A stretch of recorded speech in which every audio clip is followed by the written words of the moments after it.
What is up, guys and gals? Welcome to episode number 268 of the Nonsense Review. I'm your host, as always, Devon, and joining me equally as always is Rick. Hello, everybody. Yes, today we are returning to, I wouldn't say it's the regular wheelhouse, but we've watched it we haven't watched it a few times, we've watched every episode that had come out, more or less. We are returning to the Earth Guy. Yeah, the good old animated staple, and we're hoping it continues with what they were putting down last time. I have accidentally seen the ending slides, and those are very cute, so I can only be excited for what is to come in the middle. I mean, the title of the episode alone, what is it? It's called Deep Dive. If this is not if this is not positive yaoi, I don't want to know. Yeah. It's time for good old Neil and good old Prince Aquello to maybe have a little bit of progress. Yeah, maybe. It's been 9 episodes. He has constantly been the only, well, I wouldn't say the only, but like constantly nice person to our MC. Yeah, like, to be honest, the main gang is pretty good with him. Definitely now, and has been for quite some time. That's true. I'm just I don't think Zav's ever had a mean bone in his body. I think that character is Yusuke if Yusuke wasn't a horrible person. No, Yosuke. Yosuke. Oh, I might be thinking of Yosuke.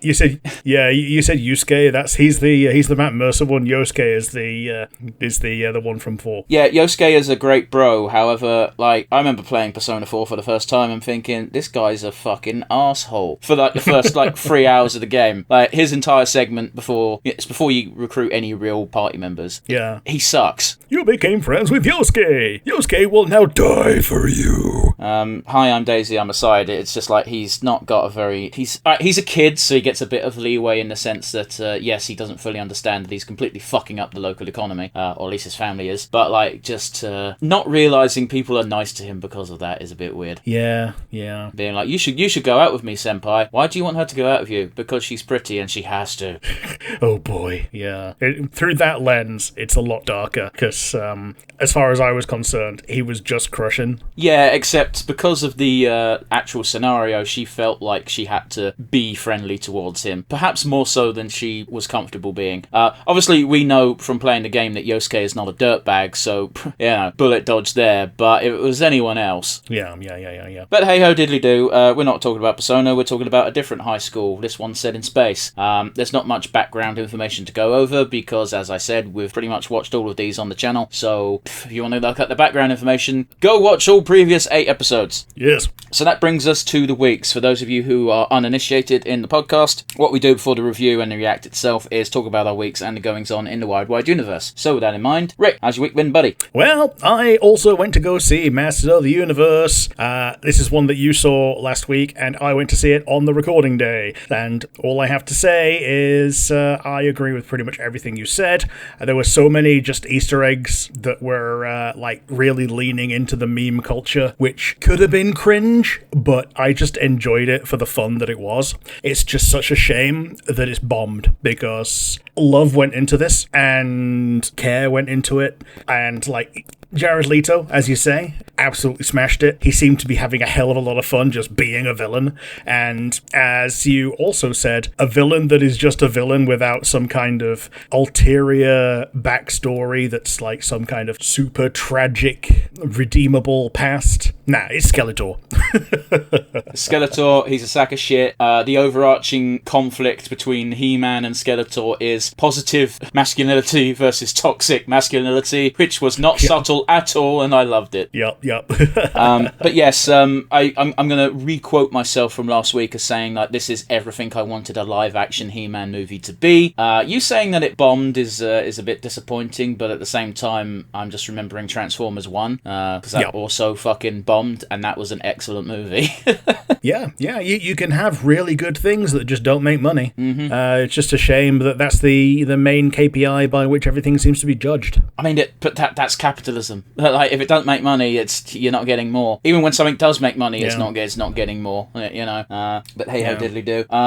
Did it make enough? Did it double its outlay? If not, then it's a failure. Yes, I know it made $1 million, but we wanted it to make $2, $5 million, $7 million. Why does the number keep going up? Don't worry about it. But yeah, the film was fun. It was silly. It didn't try to take itself too seriously. That's always the worry when anyone tackles a beloved show from effectively the 80s. I found it incredibly funny that they were advertising toys before this film. It wasn't surprising. It's still it harkens back to. I had to tell the guy I saw the film with. It's just like, yeah, don't forget, He-Man was literally, and no exaggeration, literally invented to sell toys. Yeah. You know, like the only reason there was a show was as like a really long ad.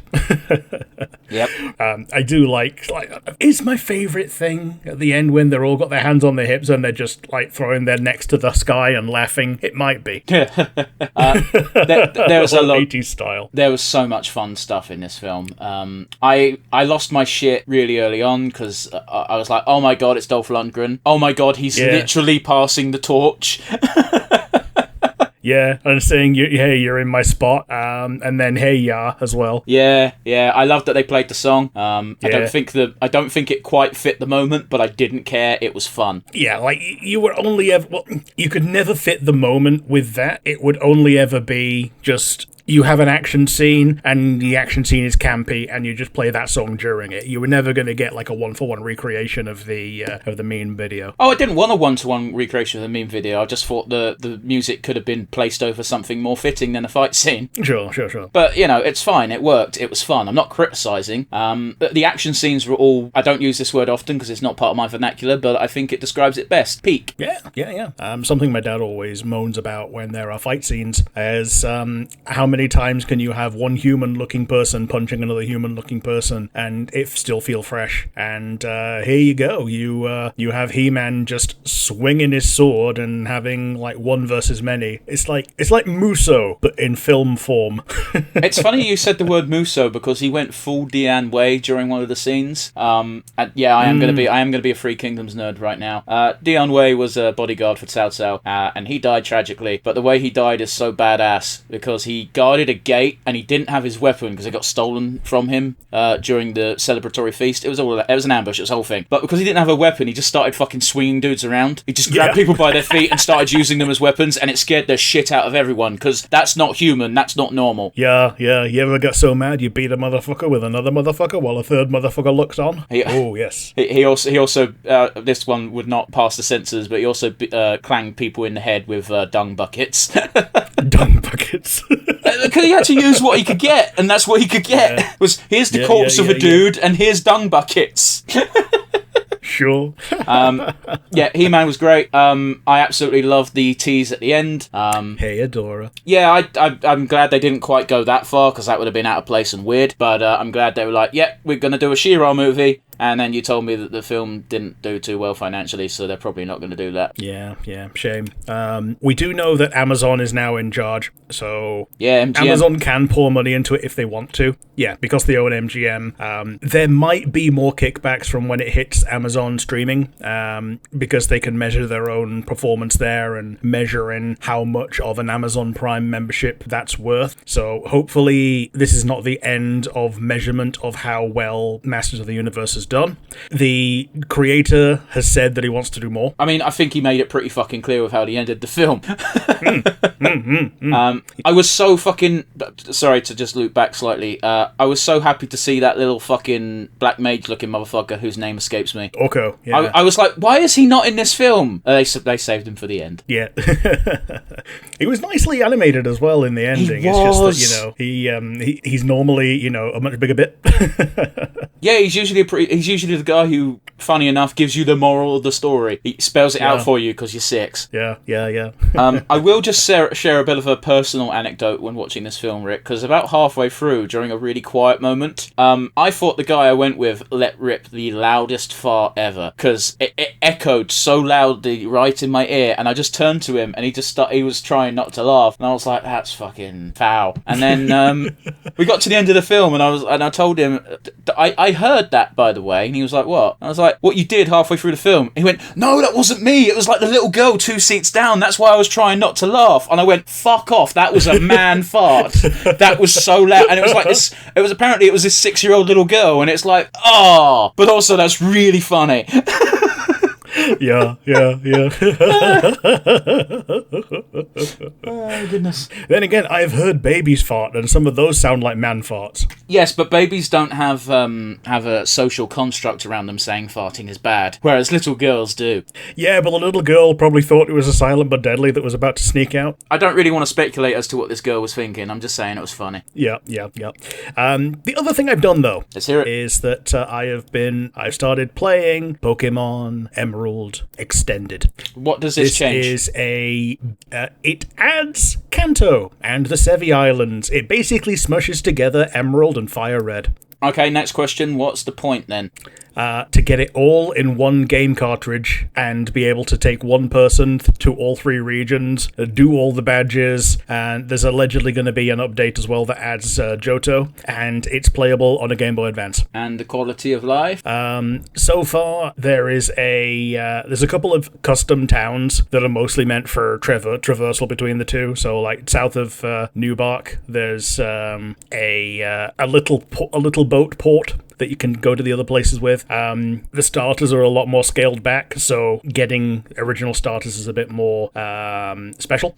When you find them eventually. Okay, Rick, let me just reiterate what I was asking. I was asking what about quality of life? Have they made any quality of life changes that the future games added? I think they've done this physical special split, and I don't think there's an XP share the way that the new games have it, but they do have the XP share single item where you can stick it on one guy and the second guy gets it. Well, that existed in the first game. Yeah. So therefore, it's not a quality of life change. That's pretty early on. That's all I'm saying. When I say quality of life, that's what I mean. A lot of the hacks that I've seen for Pokemon are literally just, here's this old game, but also it's got all the conveniences of modern games, so you don't have to fucking spend 7 hours grinding a retarder. Yeah. I think they do have buyable candies because they you can just go to Johto, and the first gym in Johto is like level 20 from where you land, and they even tell you, this is here to humble you, so you need to have a few levels under your belt before you go there. Okay. As you can probably tell from my response, so far. I imagine this hack is not for me. That's okay. You're not forced to care. Out in the wide world, though, Stop Killing Games has come to a little bit of a snag in that the courts have ruled that they can't force people to keep servers open for online multiplayer-only games. However, that's not the end of Stop Killing Games. Because they basically said, like, it now has to go to each individual case. I mean, you're saying that, but as far as I'm concerned, looking at this as an outward perspective, this is dead in the water. I don't want it to be, don't get me wrong, but this is it. The more worrying statement that was given by the European courts was that we are deflecting to the judgment of industry experts, which means this isn't going to get passed. Yeah, if the industry experts are very definitely always going to be in the pocket of the industry itself, rather than of the consumer. So it's basically it's going to go no further, and the best we can hope for is that individual instances are going to be held up on a single case-by-case basis. Well, it's one of those where it's just frustrating, isn't it? Because it doesn't cost a company, in the grand scheme of things, it doesn't cost a company much to just have an option for people to have private servers, because that's the minimum requirement that the Stop Killing Games crowd wanted, was just, no, we don't expect them to keep servers up, we just expect them to let the games have the ability to have private servers. Yeah. Let us host them. Like, it'd be great if they could just turn over the files to become open source as soon as they very definitely no longer care about it anymore. But no one wants to do that, especially Ubisoft. Rick, they still get fucking pissy out of people emulating games that haven't been in print for 30 years. It's just like, you can't win. You cannot win. Like, if a game hasn't, like, the company isn't losing any money. If a game was created in 1986, I'm pulling numbers out my ass because I haven't got a specific example in mind, but if a game was made in 1986 and someone emulates that game, the company hasn't lost any money. They don't make it anymore. Yeah, if someone buys a second-hand copy, the company's not losing any money, but at least the company's not getting mad that it's not been copied. I think a lot of people have forgotten about that era of gaming. Well, my mind immediately goes to Mass Effect, but basically mid to late 2000s really, and it didn't really stop till like 2016-ish, where so many companies would be like, okay, here's a single-use code code in the game, and if you can't, I mean, EA was the big fucker, and if you don't put this code in, you just don't have a chunk of content available to you because you bought this game secondhand, and that means you're stealing from us. Yeah, EA called it Operation $10, and yeah, it was an idea that if you bought it new, cool, you get the thing. If you bought it secondhand, nah, you got to pay extra. And the worst one for this was Mass Effect 3's online multiplayer, where you literally had to get like a 10 quid multiplayer pass for the thing raise you slightly, people Rick. That bought the game cared about. I'm going to raise you slightly, because Mass Effect 2 was the first Mass Effect game on the PlayStation consoles, which means in order to have any decisions that weren't shit, you had to play through this really stupid interactive comic that let you decide the major decisions. And if you didn't buy the game brand new, you didn't get that. Yep, so you got Reeve. You got the opposite gender Caden Ashley to your Shepard. Yep. Nobody was romanced, and you were a destroy ending. And Kirrahe is dead. Kirrahe's dead, and the Council is dead. Yeah, like I said, the worst options. Yeah, just all garbage. And the other thing that's happened, we tend to stay away from politics, but the expansion of the wank license has reached social media. Yeah. So under 16s are now banned from social media in the UK. I can't believe more people aren't. Well, I can believe this, but I can't believe. I'm still going to say. I'm going to stick with how I said it. I can't believe more people can't see the obvious ploy that is going on, because Keir Starmer has always been a big proponent of everyone needs a digital ID card, and everyone has told him to fuck off. We don't want that. It's pointless because we have 700 million other pieces of ID. It's not going to fix anything. It's not going to change anything. So every single piece of this legislation is just like, man, this would be a lot easier to enforce with digital ID, wouldn't it, guys? Yeah, and it's such a pain in the arse. And the other thing is, we're not hearing the pushback, because the most of the people that are actually wanting to push back against this are the actual kids who are being cut off from each other. So with them gone, we can't really hear from them. Well, also, the unfortunate reality of things, Rick, is while it's Labour pushing these policies through, pretty much all of them want this. It's been swept under the rug a bit, but the whole initial ban that came through, the adult content thing, was a Tory policy. It's just Labour happened to be in charge when it came to pushing it through, and they didn't want to stop it. Yeah. Every form of censorship online benefits bad faith. I mean, yeah. So we don't know how it's going to affect things like things that are not quite social media yet, because it's meant to be things like TikTok, Facebook, Twitter, all that. YouTube is in this weird position where it's not really social media, but it kind of is. Yeah, YouTube's the one that's going to, I wouldn't say worry me necessarily, but it's going to be the annoying one where, okay, cool, if you require ID for YouTube, awesome, this is going to be an audio-only podcast going forward, because I'm not giving them my ID. I'm not, fuck them. Well, thing is, YouTube both A, already has my ID, and B, I've had this account for longer than, the account that I have on YouTube, on Google is more than 20 years old. Yeah, but that doesn't matter. With my Facebook account.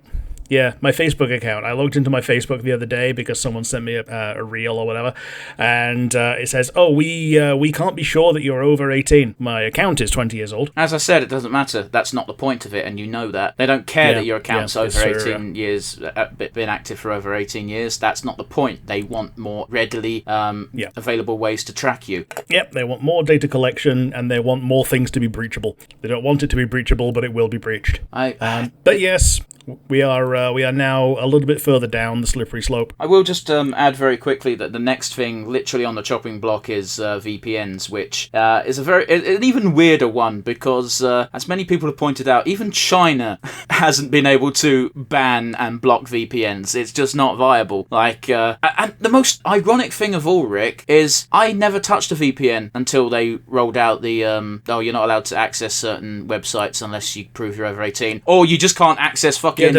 what's it called, IMGA at all in the UK, full stop, because they can't be asked with it. Yeah. IMGA, a website that doesn't allow pornographic content or 18 plus content. Yeah, because they can't be bothered doing the enforcing. Because, okay, I appreciate that they can't police everything that's on there, but the idea is that if the moderation was working perfectly, then they wouldn't need to keep under 18s off there. Because your thing is meant to be like fully advertiser friendly. And by the way, fuck being advertiser friendly. I just completely hate that has become like a secondary governing body, is whether or not your language and ideology is advertiser friendly. You can't say suicide. Well, you can, but we won't be able to make money if you do. You got to say unalived. Yeah, or just stop saying all the vowels in the middle. So like you stop saying the word in the middle of saying the word. Well, my favourite one is like I follow a few random YouTubers because their shorts are funny, and yes, I know shorts rot your brain. I'm only human, and it's really funny because a lot of them just don't follow the censorship guidelines, but the automatic captioning does. Yes. Yeah, if you got the automatic captioning on our video right now on YouTube, whenever I say the fuck word, it will just come up with a parenthesis with an underscore. Yeah. The one that I do find amusing, actually, and I really shouldn't because it's the same kind of self-censorship and talking about unaliving and all that, but it's PDF file. Well, that one always makes me laugh because that's just like an ATM machine. Yeah. No, but like calling someone a PDF file. Yeah, I know what you're referencing, but I'm saying that makes me laugh because it just makes me think of people not knowing what the F in PDF stands for. Yeah, and like PIN number. But yes, that's about enough from me, my bitching, my world, my views. How about you? What have you been? What have you seen?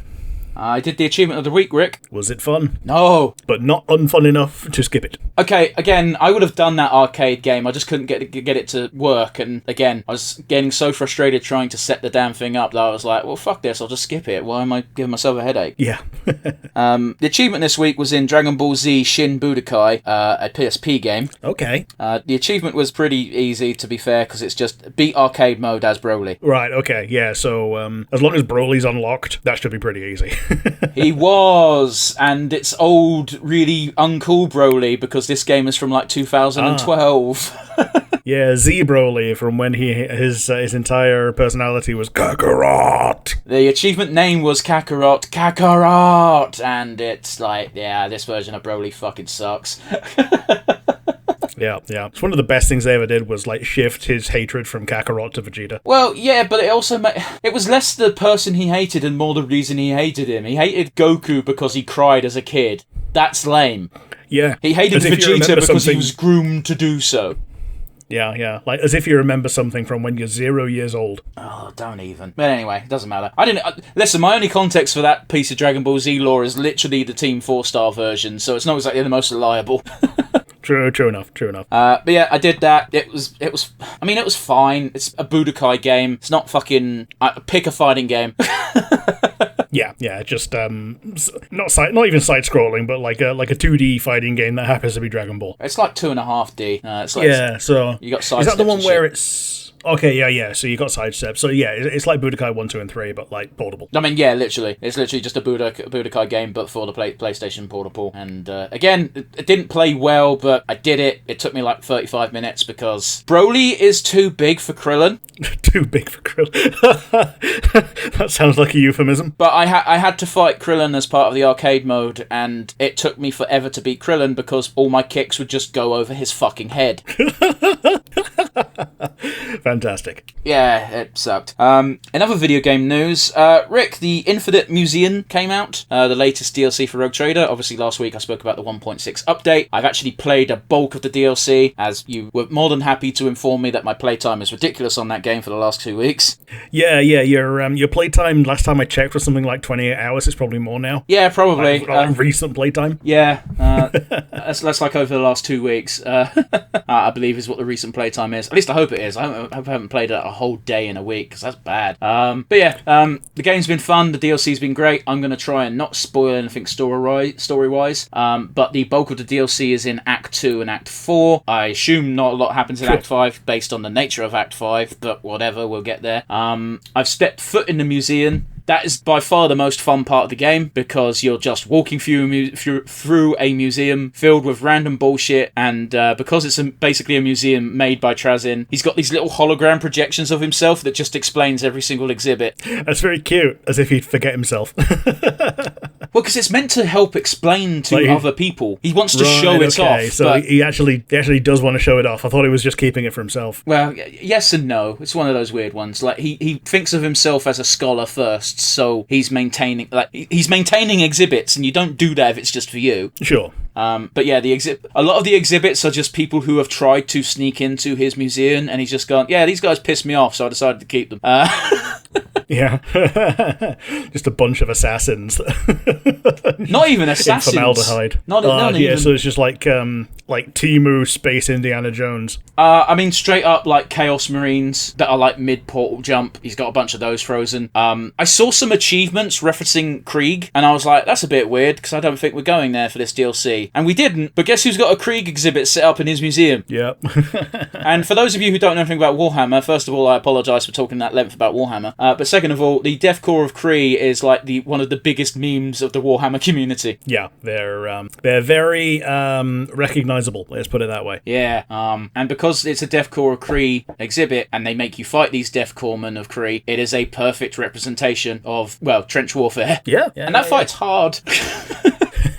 It's hard, but at the same time, it happens in Act 4, so you've got your big buff Space Marine, and that guy's impossible to kill. Sure. You, as a player, have to really fuck up if you get Ulfar knocked out. I'm guessing so. There is no guessing, I'm telling you. Yeah, fair enough. But yeah, I can wax lyrical about that all day, but I haven't actually finished the DLC, and I don't want to spoil one of the bigger twists of it, so I will leave it there. The last thing I've played is I got a game in a Humble Bundle ages ago that I've only just now gotten around to playing. I'm talking about Sworn. Okay, what is it about? This is the most Hades of Hades clones I have ever seen. Sure. So yeah, it's Hades, but without the art style, and the basic gimmick is, instead of Greek pantheon, it's Arthur and his knights, but they've got fucked up in the head because of reasons I think might get explained later, and the pantheon that is helping you aren't technically gods, they're like the Fae court. Sure, so like the Seelie, the Unseelie, and then I guess you'll get a few from like Irish mythology and stuff like that. The first two you meet are literally Oberon and Titania. Cool, sweet. Yeah, and there's a couple of Irish god names which I will not try to repeat. But yeah, it's quite fun. As far as a game to copy goes, Hades is a pretty good one. Yeah. Like it's pretty much the archetype of a modern roguelike. Yeah. I will say, as of right now, there hasn't actually been a lot of plot. It's just King Arthur and his knights are mental. Go deal with it. Merlin is in charge of the hub world. I've met Guinevere, but they're not really giving me much story. So I've yet to beat the final boss, and I can only assume the final boss is King Arthur because I keep talking about him. But maybe I'll start getting plot then. I don't know. Sure. Do you play as a particular character? You play as a random spirit that inhabits random bodies. Right. Okay. Yeah, you start as I forgot the name of the class, but you've got 4 classes. I just unlocked the 4th one today, and they all have their own unique weapons and unique talents. But it's basically no different than picking your weapon as Zagreus or Mel. Yeah, I was going to think so. Yeah.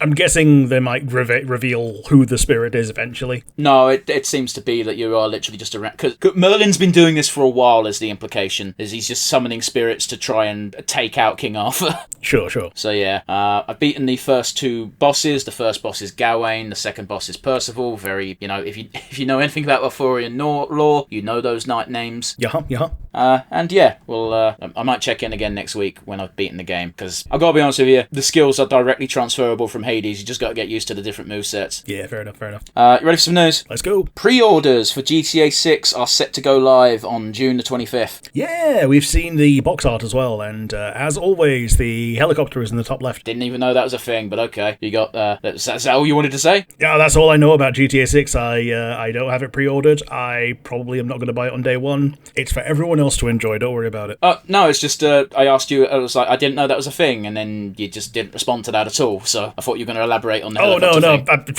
I thought that was just a statement that you would just say you didn't know it was a thing, and I was like, oh yeah, I mean it is. It seems that every single time there's been a helicopter on box art, it's been on the top left. Specifically with GTA or just in general? Just in GTA in general, yeah. You can't say both words, Rick. Okay. In for the GTA games from Rockstar, whenever there is a helicopter on the box art, it is in the top left. Okay, because I was going to say, if it was just a general thing, then that's obviously like a key rule of compositing a shot. But if it's GTA, then I don't know. Maybe they just always hire the same artist. Yeah, maybe so. Maybe so. Apparently, it was accidental until now. This is the first time they've done it on purpose. And who said this? Apparently, somebody from somewhere that got into some article that I read today, and it was probably garbage. Okay, then. Like, I'm not going looking through articles that I've read today just to be able to source this vague statement that's just a piece of crap trivia. I'm not expecting you to, Rick. I was asking the question because if someone said that, it might have been, I don't know, someone actually important who has a name, and you say the name, and you're like, oh yeah, of course they'd know. But if it's just a random tidbit in an article, that's fine. I'm willing to just be like, cool, Rick read a thing. Yeah, yes. Sometimes I do read. I was going to say, it's just nice to know you're reading.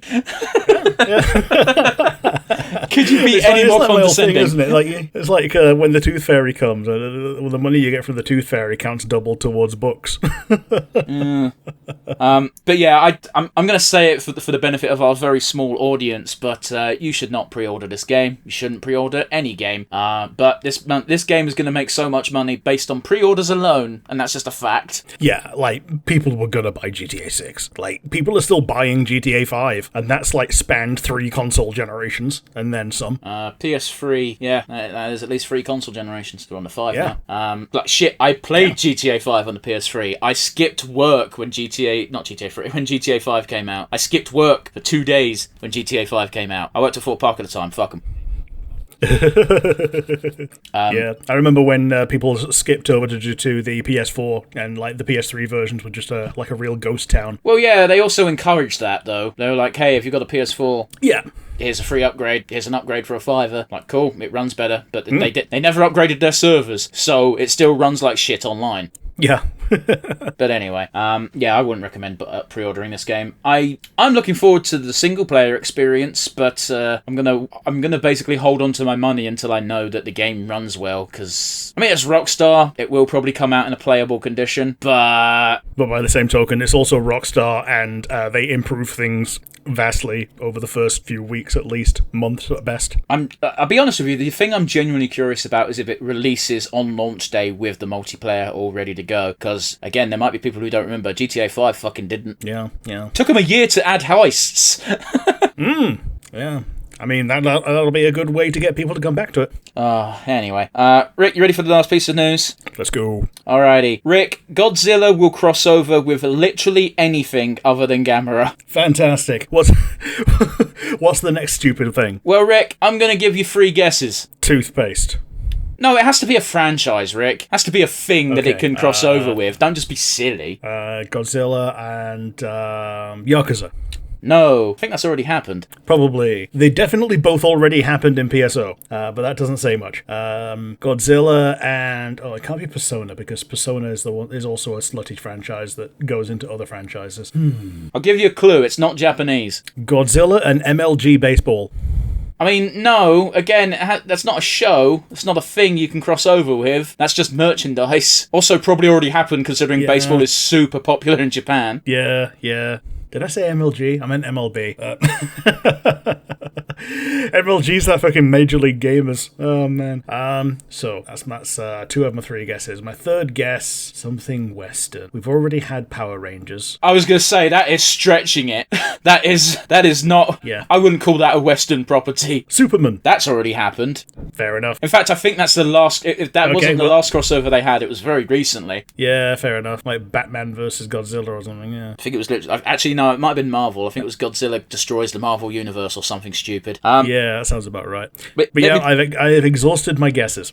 You didn't try very hard, I don't think, but whatever. I know he's coming to Sonic Crossroads. Yeah, that's going to be weird. But yes, no, the next series of comics that are set to come out are you ready for this, Rick? The Great Kaiju of Oz. The Great Kaiju of Oz. Okay.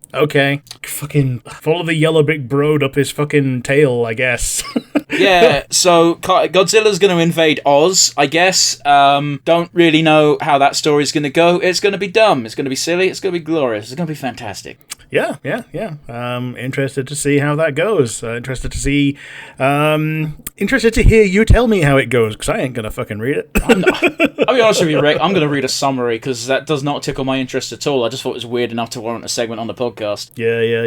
Yeah, as far as I'm concerned, The Wizard of Oz is something to plumb for additional fiction, rather than to watch for fiction of its own accord. What does that even mean? Like, I have watched Wicked, which is a retake of The Wizard of Oz. I wouldn't go and watch The Wizard of Oz on its own again. Okay, even though Wicked is I see what you mean, but Wicked is objectively worse than The Wizard of Oz. I don't think so. I think the fact that it's newer and that it's a secondary take of the same idea makes it have value. I didn't say it didn't have value. Fair enough. I just said, comparatively speaking, The Wizard of Oz is better than Wicked. And also, The Wizard of Oz only tried to kill everyone with asbestos poisoning as opposed to Ozempic poisoning. Yeah. Plus, if you watch the movie version, the male lead is Grahatia's voice actor. Doesn't mean anything to me. The very cute cat boy in Final Fantasy XIV. I know who Grahatia is. I mean, it doesn't mean anything to me. That's not much motivation to watch a film. This guy I don't care about is in it. Yeah. All right, cool, awesome. Well, because of it, he ended up as the the sexiest man in Britain for last year. Okay, Rick. So with that being said and done and out the way, what are we watching and count us in? We are watching The Earth Guy episode 9, Deep Dive. 3, 2, 1, and go. Grahatia's voice actor ended up becoming sexiest man in Britain, and yet you didn't even tell me his name. I forgot his name. So memorable, such a great performance. It's probably Ben something. Multiple choice is a lot easier.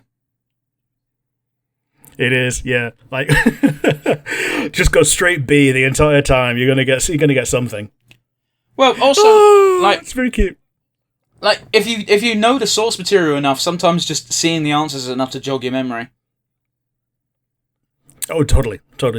Is that Tuxedo Mask but a demon? Pretty much.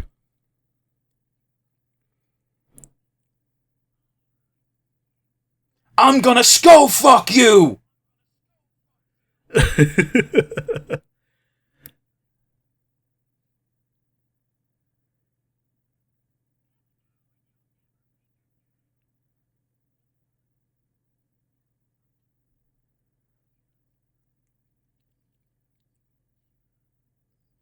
That is. So that's her brother. I mean, I kind of guessed they were related, but I'm just still lingering on, like, if you peek now, you'll never peek again is a horrible thing to say to someone. It is.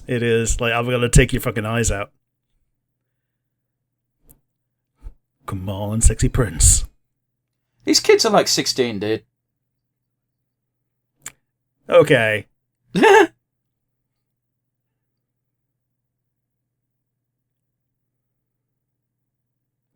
Oh, is he being excused? Oh, is that a tiny blush? Yeah, but I think that was from embarrassment from being stared at by the weird, creepy cyborg creature, rather than, staring at Aquello's butt. Which you can't see anyway, because he's got a cape. Oh, Zav has used all of his brain power.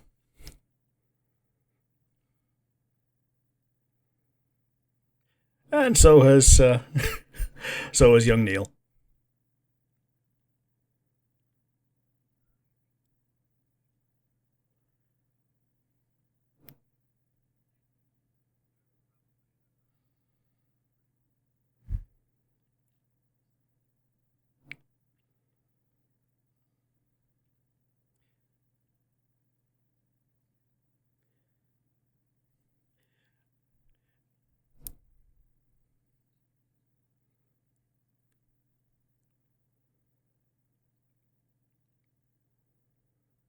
Quick field trip to Oceantis.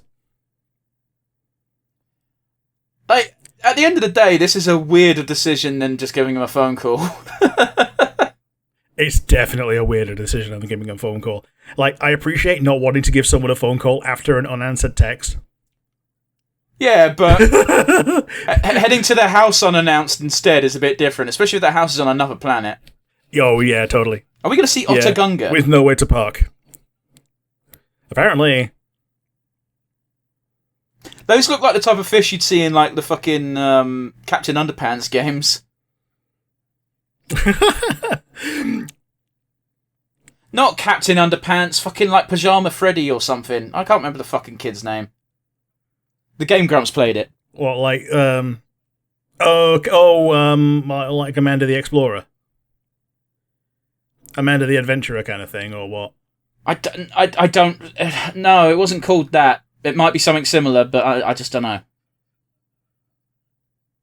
Oh, he's got a toothache. Yeah, those suck.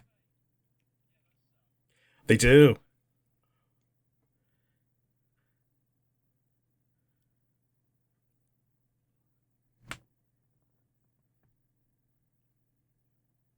Oh, what is this, a Dragon Age game? Do you want to say yes, or do you want to say yes slightly meaner?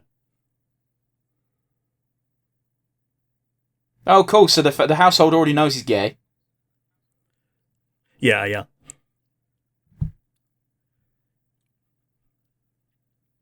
That fucking sound effect with the toothache is far too on point. Yeah, the crunch and the pang, yeah.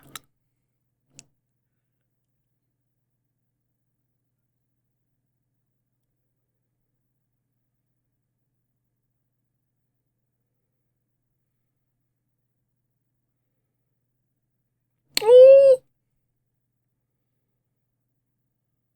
Now that's definitely a blush. It is, yeah. Well, Aquello's blushes are a bit more overt.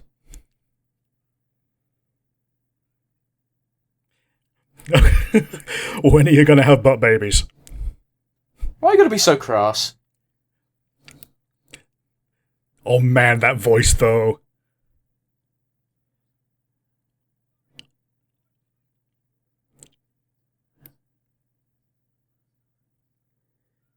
I don't like the way that his beard looks. Yeah, he's got 2. He's got 3.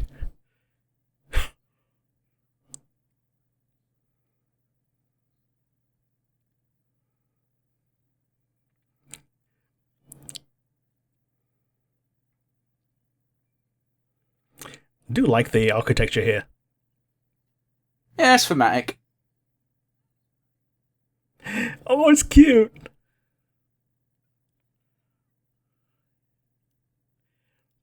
Oh, it's she reminds me of Flutterina from She-Ra. Ah, the evil character who's not The evil. one, yeah, the one that the one that Double Trouble's impersonating.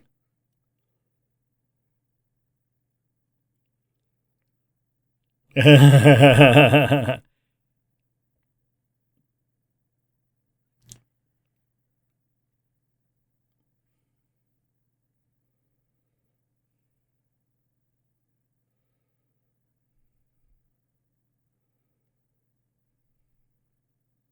like we're getting a return to these fun little sketches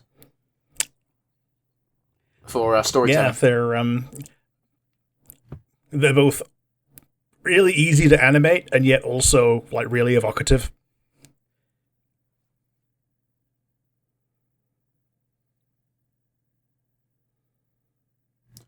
He turned into a hentai protagonist for a second there. Did you see it?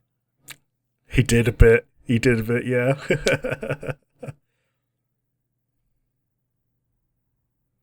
Oh, that's not suggestive.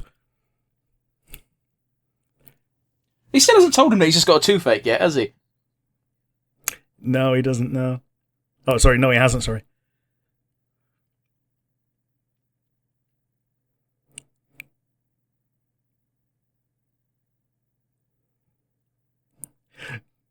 Oh, there's quite a few stupid things in the world, mate.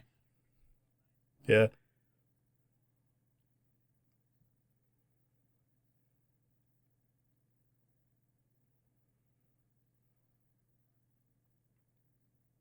Oh. Oh, so it's not even a toothache, it's a weird alien It's not even a toothache. It's, yeah, okay, yeah. Did you just say suitache? I also thought it was... I also thought it was a suitache, yes.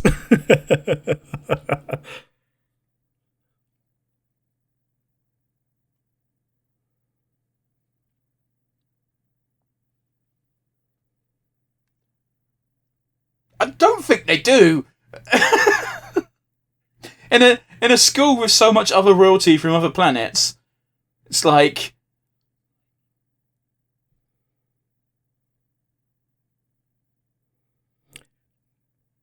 Go calm down the rowdy fish.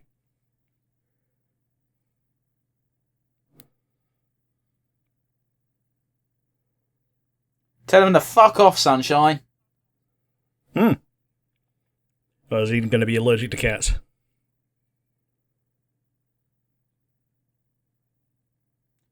Listen, mate, if you don't fuck off, I'm gonna nut ya. What would you do if he just started talking like that? Wouldn't that be fucking weird? It would be, yeah. Absolutely weird. There are your two flavours of British, Aquello and Danny Dyer. And the secret third flavour. People from outside of England. Wow. Yeah, that's not a dangerous mindset.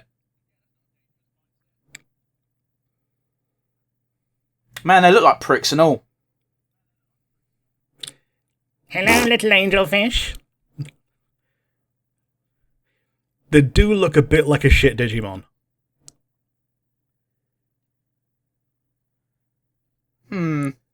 Whereas that one looks more like a like an Undertale encounter. I mean, it's weird you mentioning Undertale, because his race is basically just Undines. Yeah. Less jacked and less shouty. Yeah, and almost exactly as in need of water when it gets too warm.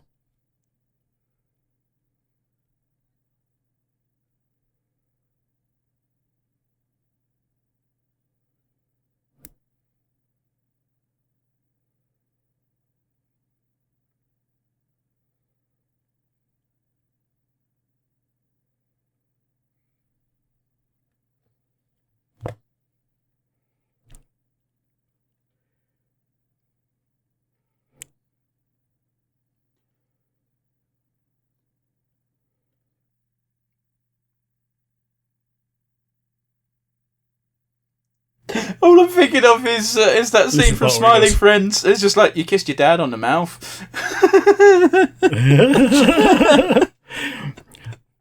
Does remind me a bit of like it'll be like, and yes, when I was your age, they used to do my nut in as well.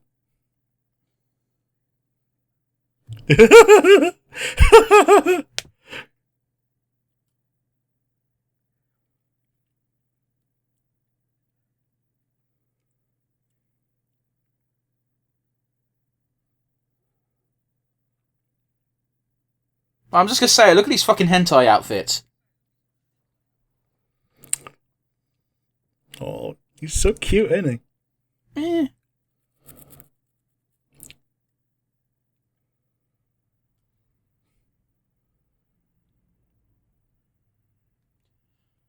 It's so weird to have a biology drawing and... Oh, no, they're in the med bay. Never mind. Yeah, yeah.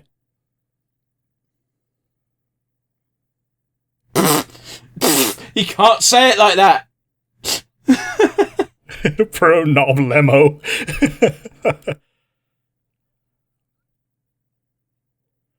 Kissy fishy.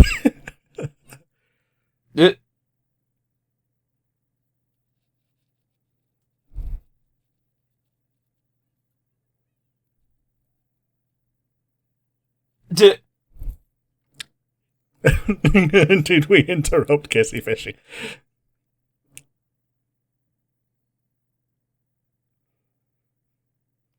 Was that like an animation error for a second there? 'Cause it looked like he had no top on, but then it got to his front and then he did. I didn't catch that, so.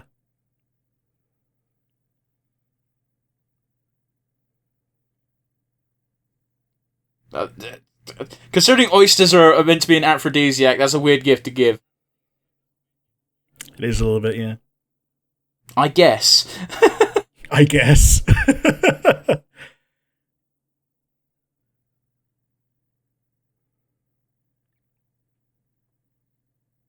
Well, that was a fun episode. Yeah. This is a very peaceful piece of music. It's almost reminiscent of Aquatic Ambience, but just different enough. I get you. Dude, I liked how they just expanded Aquello's family in this episode. It was so much more in depth than when they did it with Scarella's. Oh, I was going to say it's not like the first time, so yeah. It is a good way of doing it. It's just they did it with Scarella's was a good one because everyone goes to their planet and everyone gets sentenced to death. But that's okay for them because they're all undead, and getting your head cut off is just a slap on the wrist. And then they realize, oh wait, you actually die from that. Yeah, okay, let's not do that.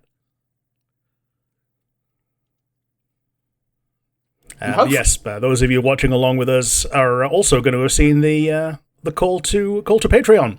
If you have a few quid to chuck, check out an Animators Patreon. Yeah, but fuck that. Subscribe to us. Oh, that too. But true story. So in Neil's retelling, he gets a kiss from the babe. Yeah. But it's a kiss on the cheek. It's nice and chaste. Well, it has to be chaste because otherwise it's indecent because of those pesky American laws. Yeah, it has to be chaste. Otherwise, it's full on yaoi, and therefore it has to be 16 plus. I think you're being generous with that assessment. But anyway, that was episode 9 of The Earth Guy. What did you think? Is it my favourite so far? Maybe. It's between this and the everything episode, like the Mario Kart one. Yeah, the murder ball. Where everything becomes the murder ball one, where everything is just some new silly thing every frame. It's up there. I really liked it. How about you? What do you think? Yeah, it was a fun episode, but I'm a sucker for romance, and if this wasn't anything but, right? Yeah. It's I'm a sucker for romance, and Aquello kind of reminds me a little bit of a gender flipped post character development Amity, in that he can't really spit it out, even though everyone around him kind of knows. I mean, I don't think you need to use Amity as an example there. That's just hopeless romantic idiot lead in the first place. Yeah, but I'm saying it by the same token that even Amity's parents know that she's gay. Okay. So I think that's the parallel that I'm drawing, because there's not a lot of times when someone is on the rainbow, and even the parents within the show, especially a kids or a kid friendly show, are both know and accept it. It's refreshing to see. I suppose I don't know, man. It's weird to think of anything on YouTube as being kid friendly. Yeah, but they don't swear. No, I understand that they don't swear, but I definitely put it in the young adult category rather than kid. Yeah. It's for those who can enjoy indie animation in good faith. Okay, I guess I don't really see get the point you're trying to make. Is the core problem here? That's fair enough. It is rather warm, and I am getting rather melty and sticky, and it is seeping into my brain. Okay then. But yeah, it was a fun episode. It was very much high school romance comedy hijinks, and that's just fine. So it's always fun watching someone else have the misfortune of being around people who know you've got a crush, but you've not yet acted on it. So you're like, shut up.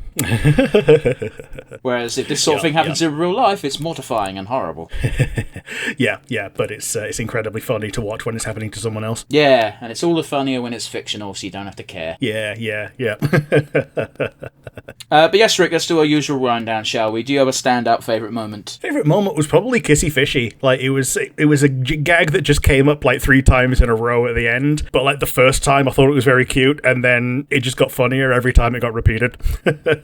I don't disagree with you. It's a very innocent kid's way of wording, basically making out, but it's even funnier that the chaperone was even just like, is there Kissy Fishy? It's like, is this just a term on your planet? Are we anticipating Kissy Fishy? So that was my favourite for now. How about you? Do you have a favourite moment?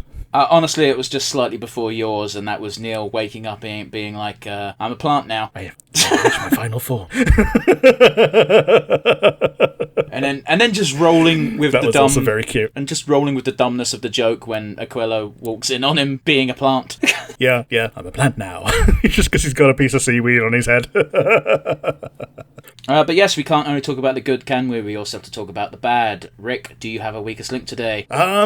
Basically not really. There wasn't as much focus on other characters, so that's not a real bad thing, but like, we like the other characters. It just would have been nice to have seen more of them than Zav.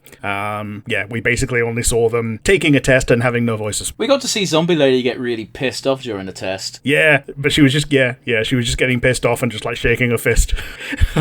Test, I will destroy you. But that's about it, yeah. So we could have seen more. That's the only weak link, and like, even then, it's not a real one. Yeah, it's not a real... let's expand on that ever so slightly. It's not a real weak link because these episodes are short because it's an indie show created by one or two people. Like, if this was a full, proper 25-minute long episode, then it would have had a bit more before jumping to Aquelo's planet, let's be honest. Yeah. And the other thing is, we like it. So, like, it's sometimes difficult to find a weak link with something that you like. But by the same token, if you can't criticize something fairly and objectively, did you even enjoy it properly? So, that's me dodging the bullet today on weak links. How about you? Can you find a weak link for today? Unlike Rick, I'm not a giant pussy. I'm kidding though. Now, it's one of those where there is, I wouldn't call it kiddie gloves necessarily, but we are a bit less eager to criticize indie stuff because we're aware that, first of all, it's not a big team working on it, and second of all, there's a very real possibility that the person who created it listens to what we say. And that would be me. It's there's a non-zero chance, but it's pretty close to zero. I mean, it's more likely than James Cameron listening to our podcast, is what I mean. Yeah, we're more likely to get the Hamish Steeles and the Aninas in this podcast than we are. Even Hamish James Steele Cameron is like another level above what we're watching today. Yeah, Hamish Steele is like almost Matt Braley level in terms of like being a big shot in animation these days compared to like super indies. But anyway, I digress. What's my actual weakest link? I mean, we got 2 new characters in today's episode, and I can't remember either of their names. We got like 5. We got 2 new characters that got credited. I'm not counting the royal family. I'm talking about the beginning of the episode. Right. Okay. We had the red tuxedo mask, and we had I can't say a fucking name. The creator's OC's brother. The Anina bot. The Anina Terminator. Yeah, I don't remember their names. They're probably going to show up again. They got credited at the end with proper voice actors and everything, so... Yeah, and then we've got 5 new characters in the royal family members. Yeah, but we've had family members introduced before, and they are clearly not important because they never show up again. Yeah, they show up once and that's about it. Like, this character has a family is basically the takeaway. And that's fine, but that's all I'm taking from it. Yeah, totally. Yeah, let's end on a high, shall we, Rick? Who's your MVP today? Today I'm giving it to Jeremy Long. He was giving some really nice inflections as voicing Aquilo today. He just made me want to hug. Basically, a combination of everything about Aquilo makes you want to hug him. But I've got the headphones on. I've got the sound right in my ear, as well as obviously the really nice animation. But like, the voice is what brings a character to life. And today that was him. It was really well done today. So yeah, Jeremy Long, you get it from me today. Yeah, that's totally fair. How about you? Do you have an MVP? Yeah, my MVP will go to probably storyboarding, weirdly. Okay, yeah. Because this was one of the really good episodes for pacing as well. Like, it was nicely set out. It just flowed really well. And we even got, like you say, you pointed out the story time animation when it goes into the more simple concept art sketch on a detailed background style. I don't think calling it concept art is very fair to it. I understand what you're trying to say, but it's but you know what I mean. Describing it. Yeah, more sketchy and on a more textured, detailed background. Yeah, I get you. I kind of get you. But yeah, it is nice to have those moments, and it didn't overstay its welcome. It was very brief. The episode flowed well in general. The pacing was great. And again, it's nice to see a fun, fluffy, romance-filled episode, even if it is set in a space high school. Yeah. I'm also going to give a secondary asterisk to the backgrounds in general this time were really good. I really liked the design of the architecture and the set dressing and just generally how the planet looked in general. I mean, yeah, I get you. Kudos for not just making it look like the palace from Little Mermaid. Yeah, totally. But yeah, I think that brings us to a close today. Apologies for the short episode, but it's very hot in the UK. We're going for another hot wave. Yes, a hot wave. It's a new release from Hot Wheels. It's boats instead. Oh man, I'd probably buy one of those if there was a good enough one. A hot wave of the Titanic. No, a hot wave of thunder. Okay, shit, I need to explain that, don't I? Thunder is the boat from Trouble in Paradise. Okay. No, shit, not Trouble in Paradise. The boat from Thunder in Paradise, you fucking idiot. That was aimed at me. Which is the Knight Rider not piss take, but inspired show where the main guy was played by Hulk Hogan. Right, okay. Instead of a car, it's a boat. Yep. And you had wrestlers performing cameos every week because Hulk Hogan doesn't have any friends. Everyone's got friends when you pay them. Hulk Hogan was a bastard, that's all I'm saying. No, he had friends. I'm being a dick for no reason. But anyway, I digress. There's a heat wave. We're trying not to melt and die. I live in a loft. It's hot. So yeah, that brings us to a close. Next week we're going to do something also short that will come out on my birthday, so that'll be a bit of a spoiler as to the theme of next week's episode. Yes, if you've been keeping track, you know exactly what it's probably going to be. And yes, we've got the comment section down below on YouTube. Let us know what you thought of the episode in the comments. Let us know what you think of the Earth Guy episode 9. As always, I will put a link to the actual episode in the description so you can watch along with us or just throw them a view. And hey, if you watch it on our behalf, let them know that we sent you. Doesn't really make much of a difference. Yeah. But hey-ho. Yeah. And as always, point us towards other delightful indie projects like this. This is one that we picked up and we've kept as our poster baby of things that we keep going every episode on. We might be able to pick up another one. I mean, we were toying with the idea of doing it for Digital Circus. We had no idea that was going to blow up as much as it did. Yeah. But hey, we ended up speaking about it every week when they came out, so we got that going for us. Alternatively, we also have the email address if you're listening via one of the audio platforms that's not Spotify, and that email address would be nonsensereviewuk@gmail.com. And yeah, not much else to say other than keep yourselves safe and keep yourselves happy. We'll see you all again next week. Bye, everybody.